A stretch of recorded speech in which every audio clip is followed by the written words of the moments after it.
All right, map training, this is your foam rolling tutorial. So think of foam rolling as ironing out the skin. The job is to basically seek and destroy knots in the muscles that are created through imbalances. So the easiest way to start is from the bottom by the feet and work your way up. If you have more specific issues like issues with your arch, issues with plantar fasciitis, this is something that you should probably use a ball for, but the foam roller is good for doing larger sections of the body. So the idea is to put as much pressure on a muscle as you can, find the absolute worst spot, the biggest knot, and work it out. So for my calves, I'm going to cross one leg over the other, use my hands to lift myself up, and then I can go side to side and move those muscles around until I find a big, nasty knot. And then I'm just going to grind it just a little bit. I'm going to rock my weight back and forth. I don't want to keep going from joint to joint because there are nerves in the muscles that can start to inflame and just make the pain worse. So find that big knot, hold it, grind it out for 20, 30 seconds, and then you can start working your way up. You're going to go on each side. Next would be the hamstrings. On this, just go from above the knee to about the bottom of the glute, and you're going to roll back and forth until you find a really hard spot.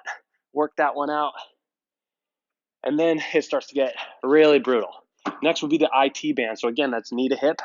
I'm going to go on the side of my leg, and if you need to control your weight, bring this leg in front of the other so that you can control how much pressure you have on. Ideally, you'll work your way up to both feet and be able to go from knee to hip and grind that stuff out. But for now, keep that one foot in front of the other, find the worst spot, wiggle back and forth, grind it out, and then work your way up.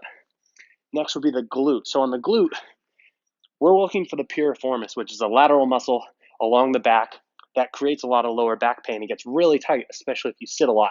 The way we expose it is we sit in a figure four, roll the foam roller to just over the roundness of your butt, and then start rolling towards the outside, towards the knee that's up. I'm going to roll my weight that way. And trust me, you will know when you find it because it is going to be painful. So grind that out, do it on both sides, and work your way up. The best way to work your lower back and your shoulder blades is to start from the shoulder blades.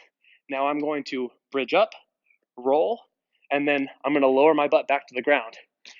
Bridge up, roll, and you may hear a couple cracks and pops as your back starts to realign and loosen up, and you separate those muscles up, down, and then right towards the lower back, you are going to hit a spot that's a little more painful. That's where your kidneys are. Start working your way back up towards the shoulder blades and grind those out. And that's a really simple way to do a quick full body rollout with the foam roller, cover some large areas. And again, this is a great way for fixing imbalances, knocking out some knots, creating more mobility, and overall better recovery and athleticism.